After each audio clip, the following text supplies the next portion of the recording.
the interesting thing, it always used to be a fairly clear delineation between you're doing something in a theater and you're creating content for a theater, and then you do another trim pass essentially to create the content for the home. And these things have always been fairly separate, where the experience in a theater was always this prime experience with the best possible quality, and then you go to the home and you have to start making arrangements for a slightly different experience, where you have a lot more ambient light, you have very unpredictable viewing conditions, as opposed to going to a fairly dark, fairly well understood environment in a theater. For the last couple of years, especially with the emergence of these so-called next generation video technologies, that situation has changed a little bit, to a point where a lot of it is now driven in terms of capabilities and experiences by what's possible in the home.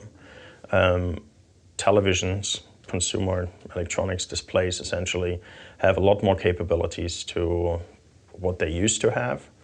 Yet the theatrical environment hasn't really changed that much yet. I think it's starting to change. It's kind of like trickling back down into the theater environment. But it, at least at this point in time,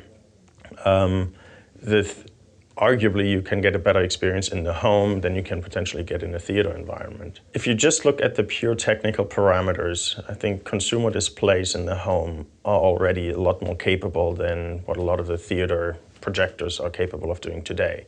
If you look at the light output, if you look at the potential dynamic range for some of these displays, especially the newer ones, not so much the older ones, you are able to do a lot better in home displays than you are in a theater environment. The difference, though, and the big caveat I would put in there, why I still believe that a theatrical environment is, a theatrical experience is superior, is that you have much more control over the actual viewing conditions. It is dark, you have a much larger screen. You usually go there even with a mindset where you sit down and you want to enjoy a movie, as opposed to at home where a lot of things just run on the TV, especially if it's TV shows, where it's not necessarily the primary reason for you to be there. It's a lot of times you do something else. There were a lot of these technologies at some point in time that were like around second screen. So it's really acknowledging the fact that you're sitting in the home, you're watching your television, and you're doing something in parallel.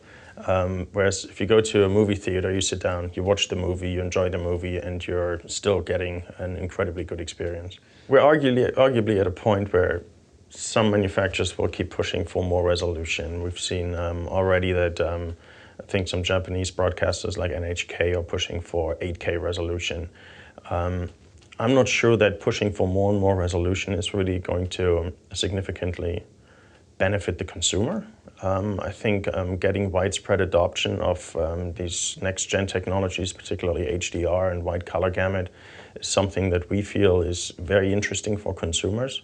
And I think that will be something that we will continue to see improvements in the display devices, being able to do more light output, being able to do better tone mapping. There's a number of challenges about just adding increased resolution and whether or not consumers will actually be able to perceive the difference between HD and UHD or HD and 4K. One of the other image improvements that we have been very excited about has been around higher dynamic range, wider color gamut, because consumers will be able to actually see that difference. When you have much more contrast and much more vibrant colors, that's something that a consumer can easily pick up, whereas the difference between the number of pixels that are on a screen is going to be very, very difficult for them to really perceive. From a content provider perspective, we're of course very interested in making sure that our content in the end, on the end devices, looks the way it was intended to be.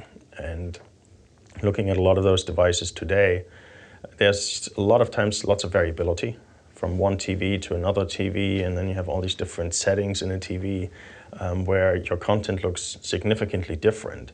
For us, that's very disappointing because we really just wanted to look the way it was intended and the way the creator had it in mind. So we will continue to push for being able to get more standards around that, being able to get the signals and the content that we're creating all the way down into the home for consumers to enjoy the way it was intended to be.